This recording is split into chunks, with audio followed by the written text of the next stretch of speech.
Good evening, everybody. Welcome to Squid Junction, hosted by Dapple Productions, the bi-weekly tournament series. Definitely catered to kind of the mid to high level echelon. As always, we've got some exciting sets coming up for you. My name's Riley. I'm joined here with Lily. Hi everyone, I am super excited for these matches we've got coming up. First up, we are going to be watching Humbug play against Octopi. Now, I'm pretty familiar with Octopi. They've been definitely reaching for the skies ever since I've been keeping tabs on them. Not only going from winning some of these low-level tournaments, getting banned from low ink as well. So I'm very curious to see what they bring to this set here. What are you looking forward to in these matches, by the way, Riley? Well, I'm interested in seeing Barnacle and Dime splat zones, mainly just because it's the newest map, and, like, this map, splat zones has kind of been, like, the breakout mode for this map, so to speak. So, like, you know, people are probably pretty used to it by this point, but I haven't been paying super close attention to various tournaments since it dropped, so, you know, I'm excited to see how it plays out. But, yeah, as far as I'm aware, it's basically just kind of a repeat of Brine Water, but, you know, better. But, as is the case, definitely a zones map I happen to enjoy, but, yeah, definitely interested in kind of these two teams here. Octopi, pretty much as you mentioned, I think is probably, like, the single, like, fastest glow-up team of the year thus far. Like, they kind of just came out of nowhere and pretty solidly ascended beyond low level. Meanwhile, Humbug, I believe this is pretty much a pickup consisting of predominantly some Latin America, South American players. One of them, I believe, was on Sanctuary. I'm not super familiar with them outside of that, though. But regardless, definitely some strong players on both sides. I'm sure this will be a very close matchup. So, for Barnacle zones, I don't know, what kind of weapons do you hope to see here? Well, I have to say that ever since this season, I know we haven't seen a mid-season patch, but like I know that in this season, we're definitely going to be seeing, like I expect to see something with Inkjet, whether it's Ballpoint or Tri-Slosher or both. I think Tri-Slosher is actually kind of something a little bit slept on, like the V-Tri. A lot of people tend to favor the N-Tri with Cooler, because Cooler, once again, with the buff, that's been pretty strong as well. The thing about Splat Zones, once again, that's quite peculiar to Splat Zones, I think, is that once you cap the zone and you start asserting your real frontline presence around the other team's base, trying to get them into at least some kind of lockout so you can keep those points running down in your favor. You have all of your weapons at your disposal pretty much if none of you go down, so it's not like anyone has to carry a Rainmaker or worry too much about being too visible with a Power Clam or anything like that.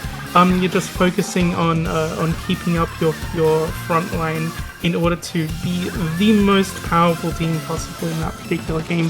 So I know the Octopi has definitely the capability to keep that up with some very strong players. Humbug, I'm curious to see how they will be responding to Octopi, and also breaking out of those lockout situations on Barnacle and Dime as well. I know it can be, I think sometimes it can be a little bit of a tricky map to break out from, because I have seen some teams like having to like take like maybe one or two attempts to be able to get out of one of those lookout situations here. But you know, once you do get that, you have quite a lot of interesting small ledges and bits of cover that you can play around with in mid, which I find pretty interesting about this map in particular.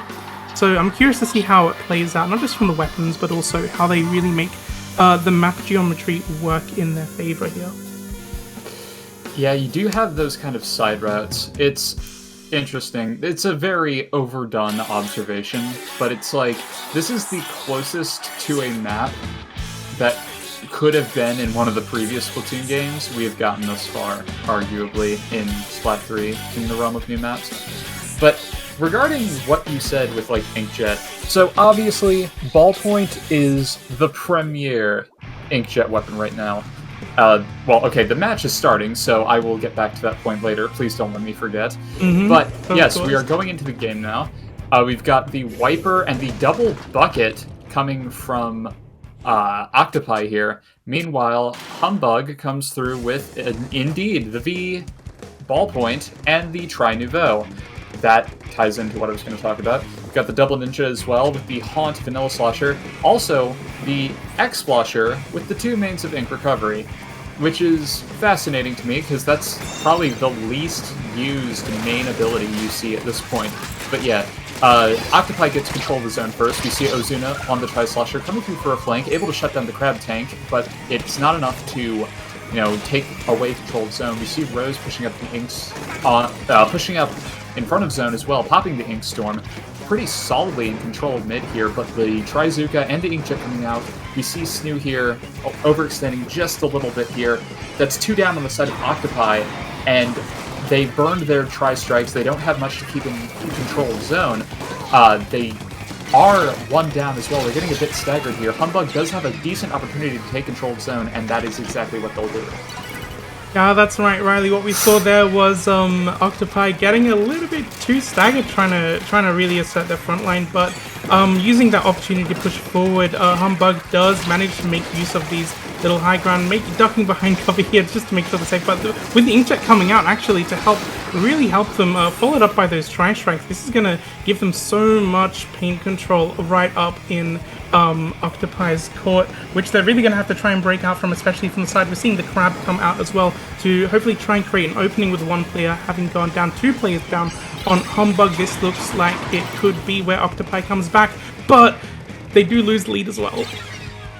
Yeah, that was, they do take lead here, and Rotseed here, I'm terribly sorry, I'm sure I mispronounced that, was able to keep control of zone. Few things from the start of that push here. But yes, things are looking very pear-shaped for Octopi right now. They've got to get a flank here, and they go 3 down in the span of like a second, so that's going to be Humbug taking game 1. But yeah, very well played from Humbug to start that. So, for one, right at the start of that, I didn't want to gloss over it, but Avalos on the V-Shot got a very clutch pick on the X-Splasher on the side of Octopi, so that definitely was very well played there. But yes, once Humbug got control of zone, they just did not let up, and they used their specials very well, and I think they were a bit stronger in terms of getting picks. So very well played there. Yeah, but anyway, absolutely. No, go ahead. That was a great play from Humbug, being able to keep up their front line going, especially with the Inkjet coming out. A very aggressive Inkjet, I have to say, as well. Typically, I find that when you do have the Inkjet that far forward, it's usually coming from a V-Try as well. But when you have the opportunity to take up that much space, well, which is what you really want, especially in splat zones, you are going to be taking those opportunities. It was a little bit unfortunate that Octopi coming out with that Crab Tank from the side wasn't really able to create that opening for them to be able to break back out of the situation that Humbug was putting them in at that moment. But it was definitely a valiant effort, I would say. Very much so. But yeah, with the Tri-Slosher Nouveau there, you mentioned V-Try on zones, and to be honest, I think at this point you could make a solid argument for V-Try being the better kit just because Inkjet, is so strong right now. But I don't know about zones in particular because the Tri-Slosher, both variants, is like one of my most used weapons right now, right? Mm-hmm. And when I use V-Try, I basically never get more than 800 paint in a game. And that's mainly just because you don't have a painting sub, and Inkjet is barely... Well, okay, no, it's not even like a painting special. Like, it does output some paint, but you're not going to cap zone with it. And the main weapon doesn't really paint as well as people think it does. And this... it's always been just kind of a pet peeve of mine, how people in Splatoon 2, happy 6th birthday, by the way, were like, oh, well, it has armor, it must be a support weapon. No, it's not. But anyway, yeah, Rainmaker... definitely an aggressive weapon that we typically see, and I think that the Entry coming out was definitely, you just get more paint from it because of the sub as well. It looks like actually going into this game, we're seeing a ballpoint on either side. Indeed, they swapped out Rose on the X-Splosh here for Potato here. Potato trademark, rather. But, yes, they pulled out to the ballpoint to meet Humbug's ballpoint. But Humbug also has the 96 Deco, which, I mean, I'm a fan of that.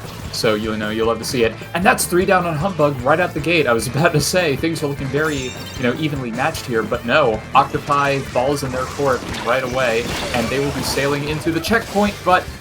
the Inkjet does kind of put a cap on that push right at the very start. Yeah, with just over 30 seconds of the game, we've already seen like so many Inkjets.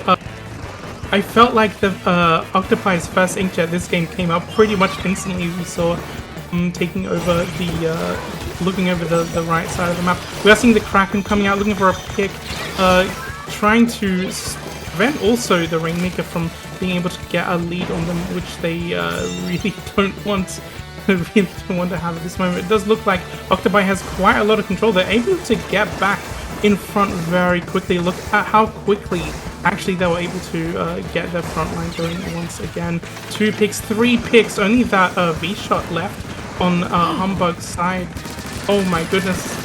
Avalos came in very clutch there to kind of stop that push, even though they were the only one left up, even though they were taken down, and things are still ultimately in Octopi's favor here. Joshi, something, here on the Kraken, trying to stop them, but Octopi does push it just a little bit further. It's just this Wiper and Ballpoint left alive, and I believe they're respawning.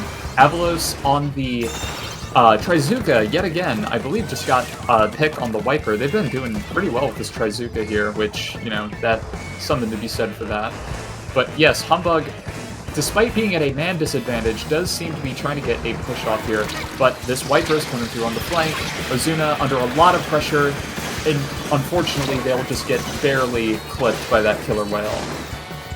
Yeah, it's a little bit unfortunate there. They do need to be working pretty hard to regain control of mid. It does look like Humbug is definitely being pushed back by Octopi here, who's been consistently shown to be like a really fast and hard team to really try and beat in this particular match.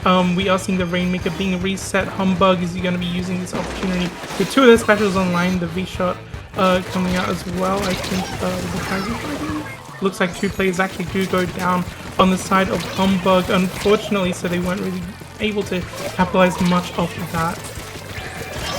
Yeah, it seemed like Humbug was in a prime opportunity to push, because they had the Inksuka and the Kraken ready, but unfortunately, I think just a stray flank took them down, so they weren't able to get much going here. But Potato getting a nice pick on the 96. Octopi, again, at a man disadvantage, but they're still solidly in control here. What I'm seeing is that both sides will, they don't really want to push up, when they are at a man advantage here. I think they just kind of want to play both pretty safe. It's, almost 90 seconds left in this game, and, no team is past 50 yet. That's kind of crazy, considering it's Rainmaker. But yeah, and Humbug also hasn't even had the first checkpoint. The Inkjet, as you were saying. Yeah, Inkjet was putting out a lot of pressure, but not really getting much picks here. It's just Avalos on the V-Shot left, though, so Humbug's push is going to be very short-lived here.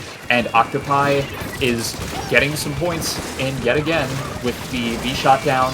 Yet another one down. That is going to be huge for Octopi right now. Absolutely, and making that Rainmaker jump all the way down to 32, and with less than a minute left on the clock. Humbug is definitely under pressure to be able to get a lead back on them now with not only the first checkpoint to get through, but you have to be able to really control their plat over there in order to get a lead on that 32, which they have, which with only about half a minute left in the game, this is going to be very difficult to do. I think if they can get control up here, get someone up here to try and take control, but with one player going down here, 2 players down, Josh coming out with the Kraken, this is going to be a dire situation for them. They do manage to take that checkpoint, and with the Kraken coming in, looking for a fight or something to help them get more points, it does look like they are running it, and they do manage to only get to 33. Avalos is not giving up, but unfortunately that's a delayed wipe for Humbug. They fell just short of lead. They had the specials and the man advantage there, but unfortunately it just didn't look like the Kraken was able to get much done. It kind of went for a flank, but it just didn't find anybody. And unfortunately that just kind of left the Rainmaker, wide open for Octopi to do something about it. So they will be tying this set by the skin of their teeth here. Definitely by the skin of their teeth, with only 1 point difference in that game. And it really, I feel like it really did come down to those last few seconds, what they were able to get done there. Because, once you get a lead, in such a patient game as well, once you get a lead of that much that Humbug was able to get in that first game, I believe it was Humbug, right? Octopi trying to come back in order to... Did I get the teams wrong? I feel like I got the teams wrong there. One of them... Octopi had the lead for most of that game, so yeah, I think you got it right. Yeah, so being able to come back and really try and take a lead off them in the last second, definitely difficult to do if you can't get those picks, if you can't get that advantage that you really need. Or at least, displacing them just enough so that you can run a Rainmaker exactly where it needs to go in those last few seconds. Man, that was a tense ending, I have to say. Very true. It definitely seemed like Humbug was about to take it there, but not if Octopi has anything to say about it. Honestly, even though the first game was a KO, all things considered, it has been pretty competitive thus far, since Octopi looked like they were pretty dominant, at least in the first portion of the Barnacle Zones game. But that's neither here nor there. We are moving on to TC Inkblot, the map that needs probably the least introduction of any of these maps, aside from maybe Mako Mart or something. But yeah, at this point, it's just kind of curious as to what comp changes we might see, because aside from kind of the ballpoint coming out from Octopi, Humbug also went from the Tri-Slosher to the End Zap. Now, I mentioned that I haven't been paying super close attention to this game since kind of Sizzle Season dropped, but yeah, Zap and Cooler Spam in general has really become the newest thing to crop up in the meta, which is funny because we're really bringing it back to month 1 here, when everyone thought Cooler was going to be X+++ tier. But yeah, kind of curious as to see if they'll stick with that. They probably will, considering Suction is really strong on tower. Anyway, Potato going with the ZF Charger, and the double shot and Trivo coming from Humbug. Yeah, this is, I believe, kind of similar to what they were playing in the very first game as well, which definitely worked out for them super well in that Zones game. It does look like, however, in the Tri-Niveau does go down, and they have a Crab and Line on the side of Octopi, but with their Gal also going down, and the Wiper, it looks like this is going to be a pretty difficult push for them if they can just manage to get those picks and keep the other players down. That was kind of basically 2 or 3 players down on the side of Humbug, so this is definitely working for them exactly how they want, getting these Tri-Strikes out, and also someone over there to take control of the bats. In addition to that, this is just going to be the ride on the tower that they need to push up into the plat. But 2 players have gone down. They're being pressured by that Trizuka as well, and they do manage to go down at that point. 3 players down. A delayed wipe on the side of Octopi. This is looking like this is where Humbug has to have an answer prepared to them. Yes, but still, that's 2 checkpoints broken, just barely. Also, look at that beautiful painting. But anyway, Potato getting a nice pick on the ballpoint. In fact, for a second, that looked like a collateral, I'm not quite sure. But regardless, mid-control is in the favor of Humbug. You can tell they were probably a little bit frazzled after how close that last game was, But regardless, they are kind of in the driver's seat now, but Octopi has responded very quickly to that. Snoo up here with the crab tank, putting out a lot of pressure, but that's 2 down on Octopi yet again, and we see Ozuna and company kind of swarming the tower right away.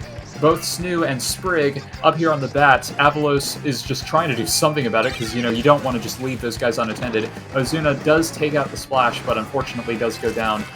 But yeah, mid-control pretty split at the moment. Avalos trying to do something with that Zuka, not getting much done. It is a 2v2 though, and Humbug does have arguably the more aggro power here. Avalos taking tower, but unfortunately Potato on the ZF able to stop it. Yeah, I've been really enjoying seeing what Potato can do, getting all these picks with the Zekafin charger at the moment. Zekafin Scope, this has been a really powerful choice for them, I would say, in terms of not just getting those picks, but having the aggression that relative to other charges as well that can be afforded with Zekafin, being able to get in some wackier positions, being able to throw out those tri-strikes as well to really support their front line as well, especially when they were taking up bats early. And we're seeing those tri-strikes once again come out, pushing Humbug, but Humbug returning with more tri-strikes, getting a pick with one of them on the wiper. 2 players have gone down on the side of Octopi as well, as they have moved the tower to 30, but no more. Yeah, Humbug were able to slip through right on into mid here, and Octopi kind of were caught off guard by that, as Snoo was kind of just forced to awkwardly back up. And the Inkjet taking out the crab, like, right away. Again, that's why it's so strong now, because, like, at this point, and everything in this game is strong because of how it can interact with crab, or how it can play alongside it. I don't know. But yes, yeah, that's... and especially, like, having tactical is definitely going to be something that helps pretty much any weapon get the buff to really make it shine as well. Yes, but indeed, Octopi is putting out a lot of pressure yet again. Less than 90 seconds in this game now, and just 1 checkpoint away from them and lead here. The Avalos Zuka able to, I believe, get a pick there, but again, Octopi pushing up quite a lot, but they do go 2 down yet again, and Potato has opted to back up and take the safe position here. They just hit somebody, but didn't get a snipe, I think, which is kind of strange. But yeah, this should be... They're in a pretty solid position here, as Humbug is all on their plat, and Potato has just a totally clear view, but the Zuka is pushing them back quite a bit. Joshi here pushing up on the plat, but Humbug is 2 down yet again. It's less than a minute left in this game. This is a very awkward spot to be in, especially when you just have a delayed wipe and a stamp all on top of your bats. Now, they did just die, but, they still have the triple strikes now, so it's like they just always have the upper hand. This is a huge mountain to climb if Humbug wants to turn this around. Yeah, definitely a big mountain, especially when you are being fought at left, right, and center from the members of Octopi who are asserting control over their plat like that. Always on the lookout for anyone who might be dropping down onto their bats as well. It does look like Joshi is here really trying to make things clean up the mess, as well as they try and slowly work their way into mid and trigger overtime as well. Now, this is either going to be the overtime of a lifetime, or Octopi is gonna come with something that would just prevent them from being able to do anything with the opportunity. The brief moment that they had, it looks like they've actually managed to survive those tri-strikes and getting Ozuna back onto the tower. It looks like they do manage to get to checkpoint 1. This is incredible. Ozuna pushing all the way up as well, trying to look for a pick. They do go down, however, as they kind of overextended, but Humbug still getting back onto the tower, pushing it further and further. I'm in awe at their incredible... they do go down at the end, though. I was gonna say, I'm in awe at their determination in that overtime. It does look like, however, that wipeout does mean that the game and the set will be going to Octopi here. Yeah, that was looking... I know I said, like, this is a huge thing that Humbug has to accomplish here, but I really thought they were about to pull something out of thin air there. But yeah, I was thinking that Octopi just has to hang back and farm specials, and they should be good. But it seemed that they were able to just, get that through kind of picks alone. I don't know. Yeah. I noticed also that it was like Humbug was really focusing on tower specifically. Like, they had maybe one guy go off for a flank right at the very start, but aside from that, it was just the ballpoint on the tower and 2 people by it at all times. Like, they really wanted to keep that ballpoint safe. Oh, absolutely. The danger with having all of your players so close together like that, though, is that, like, even if you are trying to protect your ballpoint, trying to protect your Tower Rider, any fight, if you get surrounded, if you get taken out, that can definitely be a bit of a dangerous situation, a bit of a dangerous position to be in as well. And it does look like that they did all get picked off at the very end. But I do have to say that, like, even with Octopi throwing out those tri-strikes as well, trying to make one of those GG strikes happen, I was actually really impressed by how Humbug was able to just move out of the way, come back onto the tower, always have people ready to go, ready to jump in, and continue pushing forward like that. Not something you see every day. Yeah, that does kind of bring up an interesting point. When you're in TC overtime and you have the GG strikes, it might not always be worth it to throw all 3 of them at tower, you know? Because that might, like, if you throw one to where you think someone might go, that might just get you a clutch pick and, you know, end the game more efficiently. I don't know, just a thought. Yeah, I think you're absolutely right there, and having those strikes spread out just a little bit could have prevented that push from going even further, but, like, in the end, I do think that Octopi definitely had the advantage for such a large amount of that game. I'm not necessarily surprised that they won that anyway. I'm still just, like, super hyped that Humbug were actually able to make that push in overtime. That's definitely one of my favorite plays I've seen that set. Very true. Definitely well played to Octopi. Again, super quickly improving team. Excited to see how they do. But don't sleep on Humbug either. They're bound to do something from losers bracket. Well, anyway, we have blathered for long enough to where we will be moving on to the next set in winners bracket.